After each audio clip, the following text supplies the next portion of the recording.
Hello students, welcome to Edumantra. আমি তোমাদের চিন্ময় sir. চলছিল আমার পলিটির ঝুঁকেগা নেই সিরিজ। তোমরা অলরেডি জানো এই সিরিজটা অলরেডি শেষের দিকেই চলে এসছে।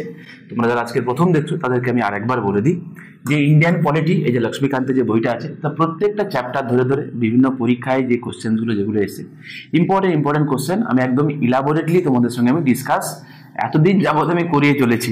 ঠিক আছে, তো প্রত্যেকটা পরীক্ষা মানে ইউপিএসসি, সিডিএস, এনডিএ, ডাব্লিউবিসিএস, যে কোনো পরীক্ষা যেখানে পলিটি থেকে কোশ্চেন আসে তোমরা এটা করে যাও, অবশ্যই এখান থেকে কিন্তু তোমরা অনেক অনেক উপকৃত হবে, এটুকু আমি বলতে পারি। আর এই দেখো হিস্টোরিক্যাল ব্যাকগ্রাউন্ড থেকে শুরু করে এখন আমার চলছে ইম্পর্টেন্ট আর্টিকেল, পার্ট এবং শিডিউল। ঠিক আছে, তার আজকের 5 নম্বর ভিডিও। ঠিক আছে, তো প্রত্যেকটা ভিডিওতে আমি 20টা করে রেখেছি। বলেছিলাম তোমাদের আগের ভিডিওতে, তোমরা জানো যে ইম্পর্টেন্ট আর্টিকেল, পার্ট এবং শিডিউলে এখানে ইম্পর্টেন্ট 140খানা কোশ্চেন আছে। 20টা করে কোশ্চেন আমি আলোচনা করছি, ইন ডিটেলসে আমি তোমাদের সঙ্গে ডিসকাস করে দিচ্ছি। ঠিক আছে, যাতে কোশ্চেনটার সাথে সাথে যে ইলাবোরেশনটা করে গেলে, ইফ ইন কেস যদি ওইটা না দিয়ে অন্য কিছু দেয়, চাপ না হয়, আরামসে তোমরা আনসার করে আসতে পারো। ঠিক আছে, যাওয়ার আগে আর দুটো কথা আমি ছোট্ট করে বলে নিই। সেটা হচ্ছে ডব্লিউবিসিএস 2024-এর যে প্রিলিমিনারি, টেন্টেটিভ ডিসেম্বরের দিকে হতে পারে। তো সেটা টপিক ওয়াইজ 16খানা মক, যার ফিজ রয়েছে মাত্র 299, এবং 10খানা ফুল লেন্থ মক, যেটা মাত্র 299-এ তোমরা পাচ্ছ। আলাদা আলাদা করে নিলে আর একসঙ্গে যদি তোমরা কেউ দুটো নাও, 499-এ তোমরা পেয়ে যাবে। প্যারালালি মিসলেনিয়াসের মেন্সের জন্য আমাদের ডেসক্রিপটিভ ব্যাচ এই পুজোর পরে আমাদের শুরু হবে। ঠিক আছে, তোমরা যদি কেউ ইন্টারেস্টেড যদি কেউ থেকে থাকো, চাইলে তোমরা এই যে নাম্বার দেওয়া আছে যোগাযোগ করে নিতে পারো। ঠিক আছে, চলো আজকে কি প্রশ্ন হয় দেখিনি। আজকে 81 থেকে 100 পর্যন্ত করব। ইম্পর্টেন্ট আর্টিকেল যেগুলো আছে অলরেডি আগে আমি তোমাদের ডিসকাস করে এসেছি। ঠিক আছে, চলো। বলছে who is the highest law officer in the state of India under article 165। আচ্ছা, ঠিক আছে, who is the highest law officer in the states. ঠিক আছে, স্টেটস দেখো, রাজ্যগুলোর, ভারতের রাজ্যগুলোর হাইয়েস্ট ল অফিসার কে? তাই আগের কোশ্চেন আমরা করিয়েছিলাম যে অ্যাডভোকেট জেনারেল কত নম্বর আর্টিকেলে অ্যাপয়েন্ট করা হয়, হাইয়েস্ট ল অফিসার কে। শুধু কোশ্চেনটা একটু মিনিং বোঝা যায়, জাস্ট একটু অ্যাড করে একটু ঘুরিয়ে দিয়েছে যা, তাহলে তো আমার আনসার বদলাবে না। আনসার কি হবে তাহলে? Advocate general. ঠিক আছে, এইটা আমি প্রচুরবার বলে এসেছি, আবারও একবার বলে দিই যে অ্যাডভোকেট জেনারেল যিনি হন, তো রাজ্যের হাইয়েস্ট ল অফিসার, কেন্দ্রে সেটা অ্যাটর্নি জেনারেল। ওকে, কেন্দ্রে অ্যাটর্নি জেনারেলকে অ্যাপয়েন্ট করতে কে প্রেসিডেন্ট, এখানে অ্যাডভোকেট জেনারেলকে অ্যাপয়েন্ট করে কে গভর্নর, এবং advocate general hold office during the pleasure of governor. এর কোনো ফিক্সড কোনো টেনিওর নেই, যেদিন খুশি মানে গভর্নর চাইলে একে সরিয়ে দিতে পারে। Service condition everything should be, এবং স্যালারি যা হবে এগুলো decided by the governor and governor. কথাগুলো মাথায় রেখো, পরীক্ষায় কিন্তু এইগুলোই তোমাকে জিজ্ঞাসা করবে। ঠিক আছে, চলো পরবর্তী কোশ্চেন দেখি। বলছে who is the highest law officer of India under article 76 of the constitution of India. এর আগে তোমাকে জানতে চেয়েছিল অ্যাটর্নি জেনারেল আর্টিকেল কত, এবারে জাস্ট উল্টে দিয়েছে। ঠিক আছে, সালটা শুধু বদলে গেছে, এই যা। তা দেখতে পাচ্ছ যে এই জায়গা থেকে ইম্পর্টেন্ট আর্টিকেল থেকে কিরকম টাইপের কোশ্চেন দেয়, একদম উপরের কোশ্চেন দেয়, আহামরি কিছু না। 2-1টা কোশ্চেন বাদ দিলে রিমেনিং 80-90% কোশ্চেন একদম উপরের কোশ্চেনই হয়। তো আনসার কি হবে তাহলে? আনসার হবে অ্যাটর্নি জেনারেল অফ ইন্ডিয়া। আমি আগে অলরেডি তোমাদেরকে আমি বহুবার ডিসকাস করে দিয়েছি। Next, which article of the constitution of India envisages that there shall be an attorney general of India. দেখেছো কি চেঞ্জেস আছে বলো? 2020 সালের কোশ্চেন, 2023 সালের, এই বছরের মেন্সের কোশ্চেনের মধ্যে কি ডিফারেন্স আছে? আমি তেমন কিছু নেই। ঠিক আছে, 2020 সালে আবার সেম কোশ্চেন আবার একটু উল্টো পাল্টা করে দুবার জিজ্ঞাসা করেছিল। একবার আর্টিকেল জানতে চেয়েছে, আর একবার এই কোশ্চেনটা জানতে চেয়েছে। বুঝতে পারছো? আমি এই জন্য কখনো কখনো মজা করতে করতে বলি যে তোমরা যদি কেউ কোশ্চেন গুলো ঠিকঠাক পড়ে থাকো না, কোনো কোশ্চেন আনসার করতে পারবে। কেন বলো তো? দেখো এখানে বলে দিয়েছে আর্টিকেল 76 এর কথা, who is the highest law officer in India under article 76। এখানে কি জানতে চেয়েছে? দেখো ওই বছরই 20 কোশ্চেন এসেছিল, which article of the constitution of India envisages that there shall be attorney general of India. তো আশা করি যে জানো, তো সে দুটো করতে পারবে। ঠিক আছে, তো আনসার কি হবে তোমরা জানো, খুব সহজ কোশ্চেন, এক্সপ্লেনেশন আমি আগে তোমাদের বহুবার বলেছি। The provision of declaration of national emergency is mentioned in which of the following article. তো কোন আর্টিকেলে ন্যাশনাল এমার্জেন্সি রয়েছে? দেখো আমাদের পার্ট 18 অফ দ্য ইন্ডিয়ান কনস্টিটিউশনে আর্টিকেল 352 থেকে 360 পর্যন্ত 3খানা এমার্জেন্সি রয়েছে। একটা হচ্ছে proclamation of emergency, that is national emergency. একটা হচ্ছে failure of constitutional machinery of a state বা কনস্টিটিউশনাল এমার্জেন্সি বা প্রেসিডেন্ট রুল বা স্টেট এমার্জেন্সি, আর একটা হচ্ছে কি না ফাইন্যান্সিয়াল এমার্জেন্সি। ঠিক আছে, এই মোট তিনখানা এমার্জেন্সি রয়েছে। আর একটা এমার্জেন্সি রয়েছে যে সেন্টার যদি কোনো ডিরেকশন স্টেটকে দেয়, ঠিক আছে, এমার্জেন্সি প্রভিশনের বাইরেও একটা প্রভিশন রয়েছে যেখান থেকেও এমার্জেন্সি জারি করা যায়।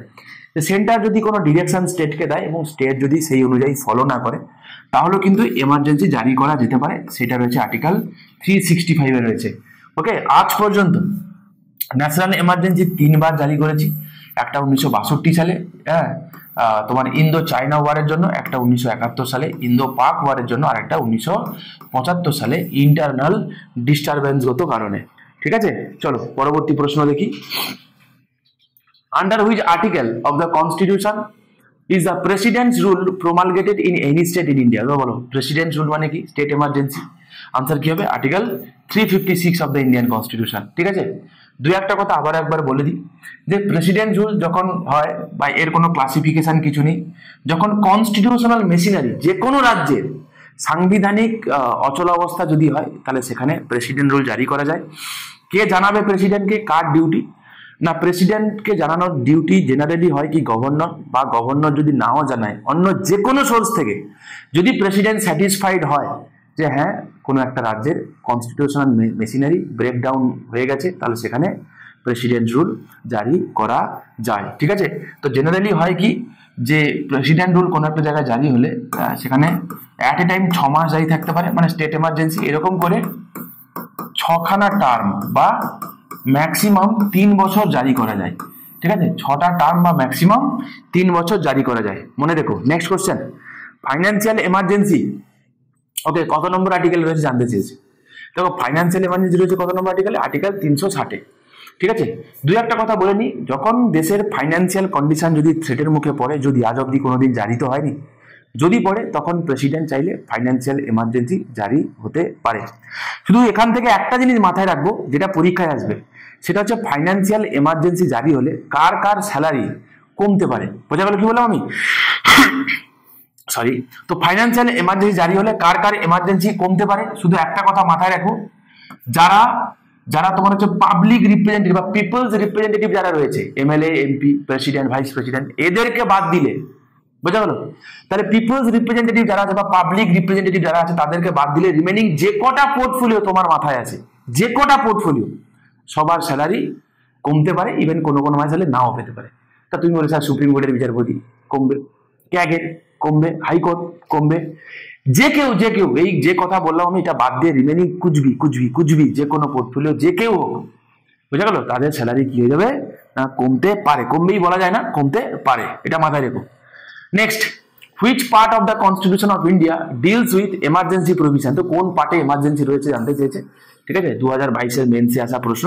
তাহলে কি হবে আনসার? পার্ট 18 হবে আনসার। ঠিক আছে, পার্ট 18 হবে আনসার।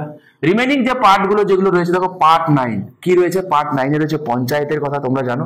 ঠিক আছে, এগুলো মাথায় রেখে পরীক্ষায় আসে কিন্তু। Okay, same.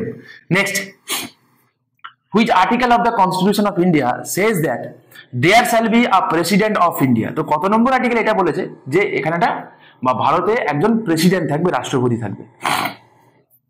আমাদের পার্লামেন্টারি ফর্ম অফ গভর্নমেন্টে আমরা দেখতে পাবো যে আমরা ডেমোক্রেটিক রিপাবলিক, ঠিক তো? আমরা কি? আমরা ডেমোক্রেটিক রিপাবলিক, কিন্তু যেই দেশ থেকে আমরা পার্লামেন্টারি ফর্ম অফ গভর্নমেন্টটা বড় করেছি সেটা হচ্ছে, তার নাম কি না ইউকে। সেই দেশটা কিরকম না, তারা হচ্ছে ডেমোক্রেটিক মোনার্কি, তাই না? তাহলে মিলে গেল। চেঞ্জ কি না, আমরা রিপাবলিক, ওরা মোনার্কি। রিপাবলিক কেন আর ওরা মোনার্কি কেন? রিপাবলিক এই কারণে যে আমাদের যিনি হেড অফ দ্য স্টেট আছেন, আমাদের যিনি হেড অফ দ্য স্টেট যিনি আছেন তিনি ইলেক্টেড, আর ওদের দেশের সেটা হেরিডিটারি, বংশানুক্রমিক, কিং বা কুইন আছে, কিং বা কুইন, হ্যাঁ, বংশানুক্রমিক। তাহলে পরীক্ষায় আসে যে আমাদের দেশের রাষ্ট্রপতি ব্রিটেনের কোন পোর্টফোলিওর সঙ্গে সমান? কি হবে আনসার? ব্রিটেনের কিং বা কুইনের সঙ্গে সমান বা ব্রিটেনের মোনার্কির সঙ্গে সমান। বোঝা গেল? কিন্তু মোরাল অফ দ্য স্টোরি তা নয়, প্রশ্নটা জিজ্ঞাসা করেছে অন্য কিছু, আমি তোমাদের জাস্ট ইলাবোরেশন দেওয়ার জন্য কথাগুলো বললাম। কত নম্বর আর্টিকেলে প্রেসিডেন্ট রয়েছে? ভালো কথা। তো প্রেসিডেন্ট বা there shall be a president of India আমরা দেখতে পাবো আর্টিকেল 52 রয়েছে। আর্টিকেল 52। আর্টিকেল 53 বলে executive power of the union. দেখো যদি বলতো হেড অফ দ্য স্টেট তাহলে তো president, head of the government যদি বলতো তাহলে মাথায় রাখবে কে? Prime minister. মাথায় রাখবো প্রাইম মিনিস্টারকে বলবো কি হেড অফ দ্য গভর্নমেন্ট, আর প্রেসিডেন্টকে বলবো কি হেড অফ দ্য স্টেট। ঠিক আছে। আর্টিকেল 54 কি বলে? ইলেকশন অফ দ্য প্রেসিডেন্টের কথা বলে। আমি আগের দিন তোমাদেরকে করিয়েছিলাম 3 নম্বর ভিডিওতে। ঠিক আছে।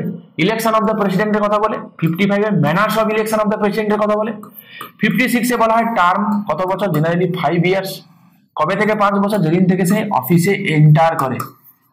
ঠিক আছে। Enter upon his office. Okay, enter upon his office. তারপরে 60 আছে ওথের কথা। 74 এ কি আছে? Council of minister aid and অ্যাডভাইসের কথা বলি, যে আর্টিকেল 74 এখানে অপশনে রয়েছে। ওকে, আর্টিকেল 76 এ অ্যাটর্নি জেনারেল রয়েছে, এবং আর্টিকেল 79 এ কি আছে না পার্লামেন্ট কি কি নিয়ে তৈরি হবে সেই কথা বলা আছে। এখানে কি বলা হয় না parliament consist of both the houses of parliament, ঠিক আছে, প্লাস প্রেসিডেন্ট। ভুল করো না, ইউনিয়ন এক্সিকিউটিভের সঙ্গে এটা তোমরা গুলাতে পারো মেবি, কিন্তু গুলানোর কোনো দরকার নেই, কারণ ইউনিয়ন এক্সিকিউটিভের যে আর্টিকেল সেটা হচ্ছে আর্টিকেল 52 থেকে আর্টিকেল 78 পর্যন্ত। আর ইউনিয়ন এক্সিকিউটিভের আন্ডারে যারা যারা আসে তারা হচ্ছে কি না প্রেসিডেন্ট, আর্টিকেল 52 রয়েছে। চলো কি বললাম আমি? President plus vice president plus council of minister, prime minister plus attorney general. এর বাইরে আর কেউ নেই। কি বললাম আমি? Union executive. তাহলে যদি বলে তোমাকে ইউনিয়ন এক্সিকিউটিভ কনসিস্ট অফ শুধুমাত্র এই কয়েকটা, আর কেউ নেই। ঠিক আছে। চলো তাহলে এই কোশ্চেনের আনসারটা তাহলে কি হবে?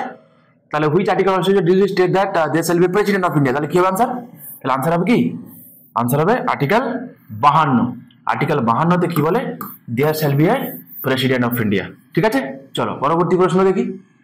Which article in the Indian constitution contains provision dealing with a money বিল।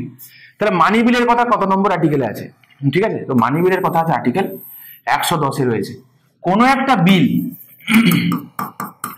একটা বিল মানি বিল কিনা কে ডিসাইড করে? না ডিসাইড বাই স্পিকার। ঠিক আছে, স্পিকার অফ লোকসভা। আর স্টেটের ক্ষেত্রে স্বাভাবিকভাবে speaker of state legislative assembly, স্বাভাবিক, কোনো চেঞ্জেস হবে না। ঠিক আছে, মানে মাথায় রেখো এগুলো কিন্তু এক সেকেন্ড মাথায় রেখো এগুলো কিন্তু পরীক্ষায় আসে এবং গ্যারান্টি আসবেও। রিমেনিং যেগুলোর কথা বলছিলাম article 109 special procedure with respect বা in respect of money bills. Article 110 definition of money bill রয়েছে। ঠিক আছে, যদি তোমাকে পরীক্ষায় দেয় যে মানি বিল সংক্রান্ত মানে কে সার্টিফাই করে যে কোনো একটা বিল মানি বিল কিনা, তো মাথায় রাখবে it is a presiding officer of the Lok Sabha, that is speaker. ঠিক আছে, আর্টিকেল 113 কি আছে? এস্টিমেটের কথা আছে। ঠিক আছে, 113 কি আছে? অ্যাপ্রোপ্রিয়েশন বিল রয়েছে। Next, which article in the Indian constitution provides for protection against arbitrary arrest and detention. ঠিক আছে, তো কাউকে দুমদাম করে কাউকে অ্যারেস্ট করা যাবে না, ডিটেন করা যাবে না, সেটা কত নম্বর আর্টিকেলে রয়েছে জানতে চেয়েছে। দেখো এটা খুব পাতি একটা কোশ্চেন, এটা রয়েছে আর্টিকেল 22-এ। রিমেইনিং কোশ্চেন তোমরা জানো তো, রাইট টু রিলিজিয়াস ফ্রিডম শুরু হয়েছে আর্টিকেল 25 থেকে 28। আর্টিকেল 24-এ কি বলেছে? যে আমরা 14 বছর বয়স পর্যন্ত মানে তাদের শিশুদেরকে আমরা মানে খাটাবো না, হ্যাঁ, কোনো হ্যাজার্ডাস কোনো জায়গাতে তাদেরকে আমরা নিযুক্ত করবো না। তেইশে কি আছে? ট্রাফিক মানে মানুষকে কেনাবেচা করতে মানা করেছে, ঠিক না? তো খুব সহজ প্রশ্ন রয়েছে।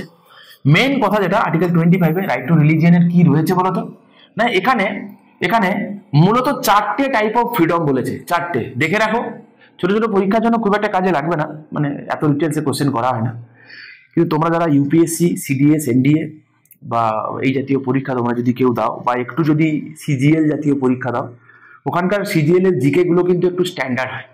ঠিক আছে, এনটিপিসির জিকে গুলোও কিন্তু একটু স্ট্যান্ডার্ড হয়, সব নয়, কিছু কিছু সময় কোনো সেটে এরকম দেওয়া হয়, তো দেখে যাওয়াটা মনে হয় ভালো, বুদ্ধিমানের হবে। ঠিক আছে, তো আর্টিকেল 25-এ দেখতে পাবো কি না এখানে 4 রকম টাইপের রিলিজিয়াস ফ্রিডম বলেছে। সেটা 4টে কি কি না, freedom of conscience, profession, practice আর প্রোপাগেশন। কি বলেছে মাথা রাখবে? Profession, practice, propagation. এর আমি এরকম করে মনে রাখি, triple P. Okay, profession, practice, propagation আর কনসায়েন্স। ঠিক আছে, এগুলোর মানে কি আমি তোমাদেরকে পরে আমি বুঝিয়ে দেবো একটা একটা করে, চাপের কোনো কারণ নেই। ঠিক আছে, যখন রাইট টু রিলিজিয়ন আমি তোমাদের পড়াবো আলাদা করে, তোমাদের আমি বললাম না আমি তোমাদের পলিটি পুরো সিরিজটা করিয়ে দেবো, যেমন আমি এমসিকিউ সিরিজটা শেষ হবে আমি তোমাদের টেক্সটটা ধরবো। ঠিক আছে, চলো পরবর্তী প্রশ্ন দেখি। আচ্ছা এখানে আনসার আমি দিয়েছিলাম তো, হ্যাঁ চলো। Which among the following articles relating to fundamental rights cannot be suspended during emergency under Article 359 of the Indian Constitution? তোমাদের এটা বলেছিলাম, বহুবার বলেছি, লাস্ট দিনও তোমাদেরকে বলেছিলাম না যে আর্টিকেল 358 আর্টিকেল 359 এর যে গল্পটা আমি তোমাদের সঙ্গে শেয়ার করেছিলাম। তোমরা যারা পুরনো তারা তো জানোই, যারা নতুন এই ভিডিওটা দেখছো তোমাদেরকে বলবো না, তোমরা পরপর সিকুয়েন্সিয়ালি যে কটা ভিডিও আছে 1 2 3 করে আমার ঝুঁকেটা নেই এই যে প্লে লিস্টে, তো দেখো সেপারেটলি একটা প্লে লিস্ট রয়েছে, যারা তোমরা এই ভিডিওটা দেখছো তাদেরকে বলছি প্লে লিস্টে গিয়ে যে প্রত্যেকটা ভিডিও একদম প্রথম থেকে শুরু করে শেষ পর্যন্ত দেখে যাও। এখানে আমি যেমন প্রিভিয়াস ইয়ারে মানে প্রত্যেকটা চ্যাপ্টার ধরে ধরে যেমন করিয়েছি, তেমনি ডাব্লিউবিসিএস এর প্রিলিমসের 2000 সাল থেকে শুরু করে 2022 সাল পর্যন্ত, কারণ 23 আর 2023-এর যে কোশ্চেনগুলো সেগুলো আলাদা করে করানো আছে, তোমাদেরকে এখনো করানো হয়নি, আমি করিয়ে দেবো, এটা শেষ হলেই তোমাদেরকে আমি করিয়ে দেবো সব কটা। সেখানে প্রিভিয়াস একটা পুরো আমি সলভ করে দিয়েছি, ইন ডিটেলসে সলভ করে দিয়েছি, এতগুলো করেছি প্রায় মোর দ্যান 1000 এমসিকিউ তো হয়েই যাবে, আমি গুনে দেখিনি, তবে আশা করা যায় 1000-এর ওপরে এমসিকিউ হবেই হবে, কারণ এতগুলো যেহেতু রয়েছে প্রত্যেকটা আমি ইলাবোরেটলি ডিসকাস করেছি। ঠিক আছে, অন্তত পক্ষে তুমি 10,000 12,000 ইনফরমেশন তুমি এমনি পেয়েছো। ঠিক আছে, তো যেইগুলো যদি ঠিকঠাক করে যদি প্রসিডিওর ভাবে যদি পড়ে থাকো, আমার মনে হয় না যে পরীক্ষায় তুমি দিতে যাও খুব একটা চাপ হবে বলে। ঠিক আছে, দেখতে পারো আর কি। তো বলছে কোনটা সাসপেন্ড হয় না, দেখো তোমরা জানো ইট is the 44th constitution amendment act করে মোরারজি দেশাই করেছিল কি, যে ফান্ডামেন্টাল রাইট যখন ন্যাশনাল এমার্জেন্সি যখন জারি হবে তখন রিমেনিং ফান্ডামেন্টাল রাইট সাসপেন্ড হোক ক্ষতি নেই, বা এনফোর্সমেন্ট সাসপেন্ড হোক ক্ষতি নেই, আর্টিকেল 20 এবং 21 কখনোই সাসপেন্ড হবে না। ঠিক আছে, মাথায় রেখো। পরবর্তী প্রশ্ন, which part of the constitution of India describe citizenship at the commencement of the constitution? কোন পার্টে জানতে চেয়েছে? দেখো পার্ট 1-এ কি আছে, India and it's territory, article 1 থেকে 4। পার্ট 2-তে রয়েছে সিটিজেনশিপ, আর্টিকেল 5 থেকে 11। পার্ট 3 রয়েছে কি ফান্ডামেন্টাল রাইট, আর্টিকেল 12 থেকে 35।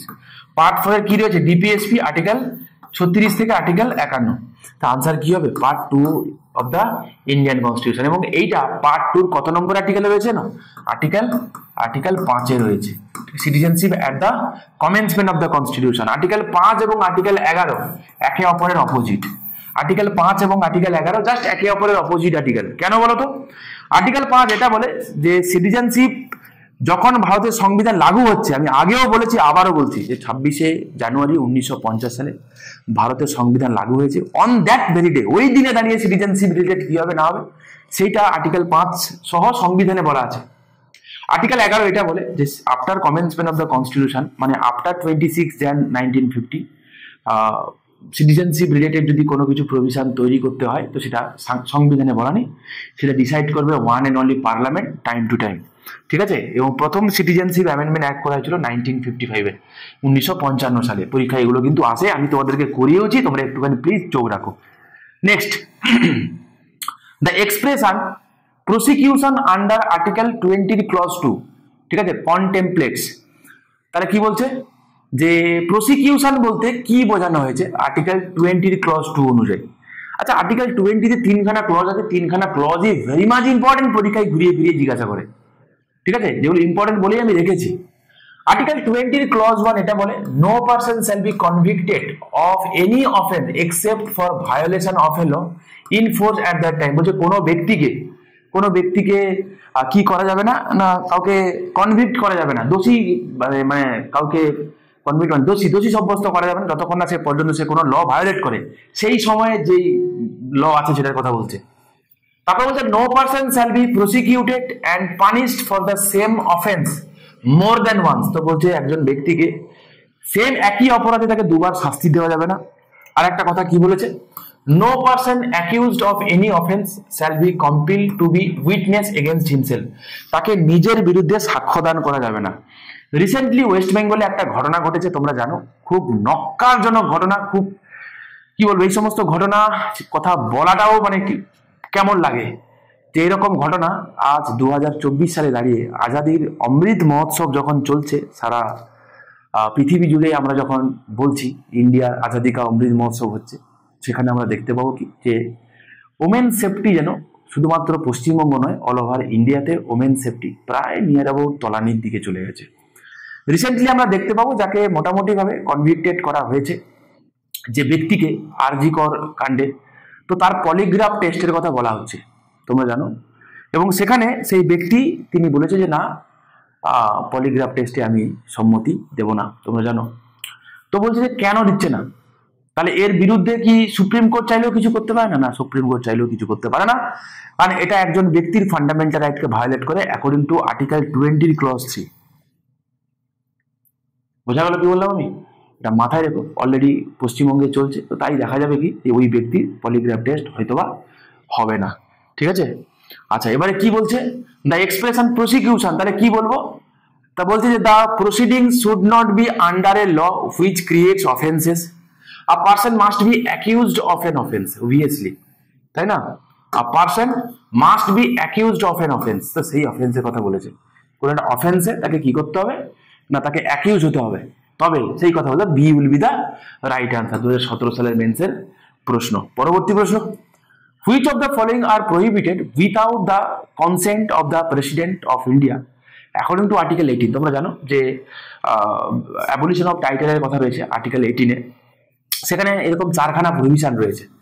দেখো আর্টিকেল 18-এর ক্লজ 1 এটা বলে, no title not being a military or academic distinction shall be conferred by the state. বলছে একাডেমিক এবং মিলিটারি টাইটেল ছাড়া আর অন্য কোনো টাইটেল স্টেট দেবেই না। এবং এটা অনুযায়ী ভারতরত্ন, পদ্মভূষণ, পদ্মবিভূষণ আর যা যা টাইটেল দেয়, পরমবীর চক্র, অশোক চক্র, এগুলো দেয়, ঠিক আছে।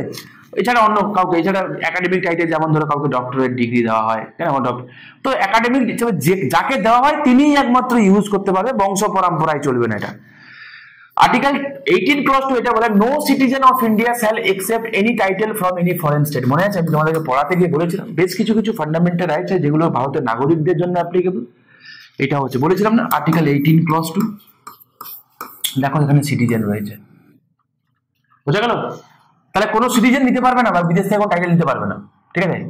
No person who is not a citizen of India shall while he hold any office of profit or trust under the state except without the consent of the president any title from any foreign state। আমি সহজ করে বলে দিচ্ছি, বলেছে এটা কোনো ব্যক্তি, সে বিদেশের কোনো ব্যক্তি, যে কোনো এনি পার্সন যে আমাদের ভারতবর্ষের কোনো না কোনো পোর্টফোলিও সে আছে আন্ডার দ্য স্টেট, ঠিক আছে, সে বিদেশ থেকে কোনো টাইটেল নিতে পারবে না।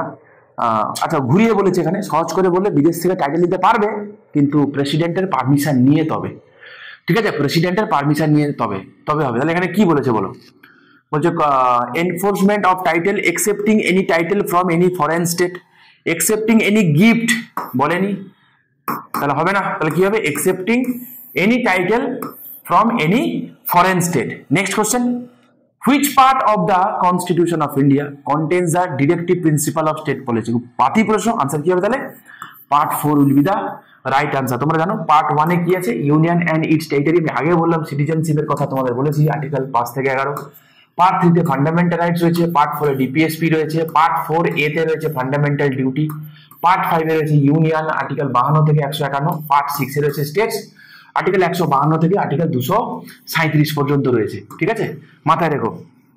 Next question, article 24 of Indian constitution deals with, তো আর্টিকেল 24-এ কি রয়েছে জানতে চেয়েছে, খুব পাতি একটা প্রশ্ন, তোমরা জানো রাইট টু এডুকেশন নেই, protection of life and personal liberty নেই, এটা আর্টিকেল 21-এ রয়েছে, রাইট টু এডুকেশন আর্টিকেল 21A-তে রয়েছে, prohibition of employment of children in factories, হ্যাঁ এটা রয়েছে, prohibition of traffic human being, এটা রয়েছে কত, আর্টিকেল 23-তে রয়েছে, রাইট। চল পরবর্তী প্রশ্ন, article 24 of Indian constitution prohibits employment of children in any factory below the age of, দেখেছো এটা রয়েছে, এটা এসে ডব্লিউবিসিএস মেন্স 21-এ, এটা দেখো প্রিলিমস 23-এ এসছে, এটা রয়েছে কি ডব্লিউবিসিএস প্রিলিমস 2011। তাহলে দেখো যারা যারা তোমরা বলো না যে স্যার প্রিভিয়াস ইয়ারের কোশ্চেন কি করবো, just have a look at this, কি চেঞ্জেস আছে বলো তো। 2011 সালের প্রিলিমসের কোশ্চেন এবং 2023 সালের প্রিলিমস এবং 2022-এর মেন্সের কোশ্চেনের মধ্যে ডিফারেন্সটুকু কি আছে বলো, তেমন কিছু মেজর ডিফারেন্স আছে কি, নেই। এই জন্য তোমাদেরকে আমি বলি প্রিভিয়াস ইয়ারটা ভালো করে স্টাডি করো, যারা বোকারা তারা প্রিভিয়াস ইয়ার করে যায় না, ঠিক আছে। স্বাভাবিকভাবে কোনো জায়গায় যখন তুমি যাবে সেই জায়গা সম্পর্কে না জেনে যাওয়াটা একটা খুব বোকামো। যে পরীক্ষাটা তুমি দিচ্ছ সেই পরীক্ষাটা প্রিভিয়াস ইয়ারটা স্টাডি করাটা এই কারণে এতটা ইম্পর্টেন্ট, কারণ তুমি প্রিভিয়াস ইয়ার যত স্টাডি করবে সেখান থেকে তুমি বুঝতে পারবে যে কোশ্চেনগুলো কেমন হচ্ছে, হ্যাঁ, কেমন কোন অ্যাপ্রোচে হয়, কিরকম সেম কোশ্চেন কিরকম ঘুরিয়ে ফিরিয়ে দেয়, কোন জায়গাগুলো থেকে কোশ্চেন দেয়। তুমি নিজে কোশ্চেন পেপার স্টাডি করলে বুঝতে পারবে কোন জায়গাগুলো পড়া উচিত, কোনগুলো পড়া উচিত না, মানে কোনগুলো ছেড়ে দেওয়া উচিত। প্রশ্ন করে বলো না যে sir polity, economy, history, geography, what ever it is, কোনগুলো ভালো করে পড়বো, বুঝতে পারছি না, বলে দিন একটু, সে আমরা তোমাদেরকে গাইড করে দিই বা কিছু, বা যাদের সেইটুকু প্রভিশন নেই, গাইডেন্স পাওয়ার হয়তো একটা সম্ভাবনা নেই, তারা তোমরা কি করবে, এটা করবে প্রিভিয়াস ইয়ার দেখো, প্রিভিয়াস ইয়ার ভালো করে স্টাডি করো, প্রিভিয়াস ইয়ারেই লুকিয়ে আছে, ওখানেই রয়েছে ওই রিলেটেড ইনফরমেশনগুলো, ভালো করে স্টাডি করে যাও, কই দেখি তো খালি হাতে ফেরো কিনা। ঠিক আছে, তো কি হবে তাহলে, below the age of 14 years হবে, রাইট। চলো পরবর্তী প্রশ্ন। Article 320 of the Indian constitution deals with, তো আর্টিকেল 320 মানে বুঝতেই পারছো পার্ট 14 রিলেটেড বলেছে। ওকে, আমি ইম্পর্টেন্ট কিছু আর্টিকেল বলে দিই। ইউপিএসসির কথা তোমাদেরকে আমি বলেইছিলাম, তোমাদের মনে আছে চ্যাপ্টার 1 চ্যাপ্টার 2 আমি বলেইছিলাম, আমি চ্যাপ্টার 2 তে ইউপিএসসির কথা রয়েছে, রাইট। এবং আর্টিকেল 320 তে কি রয়েছে না, function of public service commission. ঠিক আছে, functions of public service commission, parliament can extend the function of UPSC. ঠিক আছে, তোমাদের বলেছিলাম যে who can increase the function of UPSC, তো সেটা রয়েছে কি one and only it is the parliament. তো পার্লামেন্ট এক্সটেন্ড করতে পারে রয়েছে আর্টিকেল 321-এ, আর তারা যে ফাংশন করে সেটা রয়েছে আর্টিকেল 320-তে। তাহলে কি হয় বলো, ফাংশন অফ পঞ্চায়েত রাজ হবে না, অ্যাডমিনিস্ট্রেটিভ ট্রাইব্যুনাল হবে না, দেখো এটা রয়েছে আর্টিকেল 323-এর এতে রয়েছে। ঠিক আছে, আর power of parliament to vary or revoke, আচ্ছা, আর function of public service commission স্বাভাবিক তো হবে। ঠিক আছে, চলো পরবর্তী প্রশ্ন দেখি। Which schedule contains the union list, তো বলছে কোন লিস্টে, আচ্ছা কোন লিস্টে, তিনটে লিস্টই রয়েছে বলো, আচ্ছা কোন শিডিউলে তিনটে লিস্টই রয়েছে বলো তো, one and only it is the 7th schedule. ঠিক না, one and only it is the 7th schedule, article কত, আর্টিকেল 246। ঠিক না, ইউনিয়ন লিস্ট, স্টেট লিস্ট এবং কনকারেন্ট লিস্ট। লাস্ট কোশ্চেন আজকের মতো, which article of the constitution of India contains provision for a national commission for schedule caste and schedule tribe. দেখো একটা জামানা ছিল যখন national commission for schedule caste and schedule tribe একসঙ্গে ছিল article 338-এ। ঠিক আছে, এবার একটা পিএসসি তো 2023-এর মেন্সে জানতে চেয়েছে, মানে পিএসসি কি সত্যি জানে না যে ন্যাশনাল কমিশন ফর এসসি এবং এসটি আলাদা হয়ে গেছে, এবং আজ আলাদা হয়নি, বহু বছর আগে আলাদা হয়ে গেছে, জানো তো 2003 সালে, এটা 2024 সাল। ঠিক আছে, মানে এরা টুকতে টুকতে টুকতে টুকতে এত নিচে নেমে গেছে না যে ভুলেই গেছে 2024 সালে আছি এবং এটা সেপারেট হয়ে জানেই না, না না এবার কোশ্চেন দিত না। ঠিক আছে, schedule caste and schedule tribe বলো, যে অ্যাসপিরেন্টটা সে জেনুইনলি পড়াশোনা করে গেছে কোনটাকে আনসার করবে, ও বলবে স্যার আর্টিকেল 330 তো ন্যাশনাল কমিশন ফর শিডিউল কাস্টটুকু রয়েছে, শিডিউল ট্রাইব তো নেই। এবার বলে স্যার আমি আনসার তো 338 করে এসেছি, এইটা ভেবে যে বাকিগুলো মেলেনি বলে, কিন্তু এইটা তো কোনো সদ উত্তর হতে পারে না, না এটা কি কোনো সদ উত্তর হবে? পিএসসির উচিত অন্তত পক্ষে এটুকুনি মাথায় রাখা যে আস্তে আস্তে দুনিয়া এগোচ্ছে, তার সঙ্গে সঙ্গে অ্যাডাপ্টেশনের সাথে সাথে সমস্ত কিছু বদলে যাচ্ছে। এই বদলগুলো কেন যায় না পিএসসির চোখে পড়ে না। ওরা কারেন্ট অ্যাফেয়ার্স দেয় 2018 সালের কোশ্চেন দেয়, 2020 সালের কোশ্চেন দেয়। এবারে কোনো একজন অ্যাসপিরেন্ট কারেন্ট অ্যাফেয়ার্স বলতে কি বোঝায়, 2024 সালে যদি একটা পরীক্ষা কন্ডাক্ট হয় কোন সালের কারেন্ট অ্যাফেয়ার্স পড়তে পারে, চলো 2023 পুরো 2024 পুরো মেনে নিলাম, কিন্তু কারেন্ট অ্যাফেয়ার্স আকারে তাকে যদি 2018 সালের এইচডিআই ইন্ডেক্স জানতে চাওয়া হয়, সেটা কি ঠিক বলে মনে করো? মানে ওগুলো কি আদৌ কারেন্ট অ্যাফেয়ার্স, মানে ওগুলো জিকেও কি, মানে 2018 সালে এইচডিআই ইন্ডেক্স জেনে আমার লাভ কি হবে বলো তো? রিসেন্ট 2024 সালে বেরিয়ে গেছে, তাই না? তাহলে এখান থেকে পরিষ্কার বোঝা যাচ্ছে যিনি কোশ্চেন যিনি টুকেছেন উনি বানাননি, প্রথমত এই কোশ্চেন উনি বানাতে পারতেন না, কারণ 24 সালে দাঁড়িয়েছেন, উনি হয়তো জানেই কি আমার তো সেই নিয়ে সন্দেহ রয়েছে। তো একটা পরীক্ষা পিএসসি কন্ডাক্ট করে সারা বছরে বা 1.5 বছরে হয়তো একবার কন্ডাক্ট করে দেখতে গেলে, তার মধ্যে যে 200খানা কোশ্চেন থাকে তার মধ্যে একাধিক কোশ্চেন ভুল বেরোয় প্রথমত, দ্বিতীয়ত যখন যখন আনসার কি পাবলিশ করে সেখানে বেশ রিমার্কেবল ভুল বেরোয়। আর্টিকেল 1-এ কি বলেছে না, ইন্ডিয়া নাকি একটা ফেডারেশন, কোথা থেকে পায় কে জানে, বোঝা গেল। আবার রিভাইজ আনসার কি, তো এমন জিনিস যেগুলো একটা সাধারণ যে অ্যাসপিরেন্টটা করতে পারে সেইগুলো পিএসসির কাছ থেকে এগুলো আনএক্সপেক্টেড, এগুলো ঠিক না। পিএসসির উচিত একটু ম্যাচিওর কাউকে দিয়ে কোশ্চেন বানানো, ঠিক আছে? এগুলো ইম্যাচুরিটির উদাহরণ, this is the symbol of immaturity, ঠিক আছে? তাহলে কখনো হয় schedule caste schedule tribe bifurcate হয়ে গেছে 2003 সালে, আর পিএসসি 2023 সালে কোশ্চেন দিয়ে যাবে, সে নয় আনসার করে আসবে আর্টিকেল 338, কোনো চাপ নেই, কারণ অপশনগুলো মিলছে না। কিন্তু এটা তো কোনো লজিক হতে পারে না, ঠিক কি না? বলে দিই তো, national commission for schedule caste and schedule tribe এটা বাইফারকেটেড হয়ে গেছে, তাহলে সেটাও অরিজিনালি বলুক, যে অরিজিনালি সেই কথাটাও মেনশন করুক, যে ও জানতে চাইছে অরিজিনালি কি ছিল না ছিল। বোঝা গেল কি বললাম আমি? আশা করি বুঝতে পারছো। National commission for schedule caste article 338 এবং national commission for schedule tribe আছে কোথায়? আর্টিকেল 338A তে। এই বছর WBCS এর মেন্সের প্রশ্ন, ঠিক আছে? কোশ্চেনে পড়ো তো কি বলেছে। Which article of constitution of India contains provisions for a national commission for schedule caste and schedule tribes? পরিষ্কার বোঝা যাচ্ছে, রয়েছে আর্টিকেল 338 দুটো রয়েছে, নেই তো দুটো, ঠিক কি না? যাক, কি করা যাবে বলো, এই নিয়েই সংসার চলতে হবে, তোমাদেরকে মানিয়ে গুছিয়ে নিতে হবে, কারণ ওরা প্রশ্নকর্তা, তোমরা হচ্ছে উত্তরদাতা, স্বাভাবিকভাবে কি হয় না তোমাদের একটু লায়াবিলিটি বেশি থাকে, ঠিক আছে?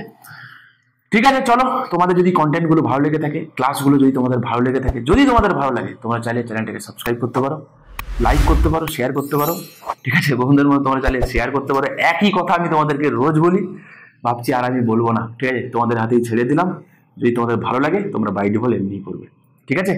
নেক্সট দিন আমার আরো 40খানা MCQ বাকি রইলো, ঠিক আছে? এর উপরে আমি তোমাদের সেগুলো কিন্তু এরকম ইলাবোরেট করে তোমাদেরকে আমি পড়িয়ে যাবো। প্যারালি তোমাদের ইকোনমি সিরিজটাও আমি তোমাদেরকে করছি, এর পরের দিন আমি তোমাদের প্ল্যানিং কমিশন আমি তোমাদেরকে করাবো, প্ল্যানিংটা ভালো করে করাবো আমি, তোমরা ওইদিকে নজর রাখো, ঠিক আছে? কারণ সামনে কিন্তু WBCS এর প্রিলিমিনারি আছে, এবং এখান থেকে প্ল্যানিং থেকে কিন্তু কোশ্চেন গ্যারান্টি আসবে, প্ল্যানিং কমিশন এবং নীতি আয়োগ থেকে, ঠিক আছে? তোমরা চোখ রাখো, আশা করি তোমাদের খুব ভালো লাগবে, তোমরা উপকৃত হবে, ঠিক আছে? ভালো থেকো, দেখা হচ্ছে নেক্সট ভিডিওতে।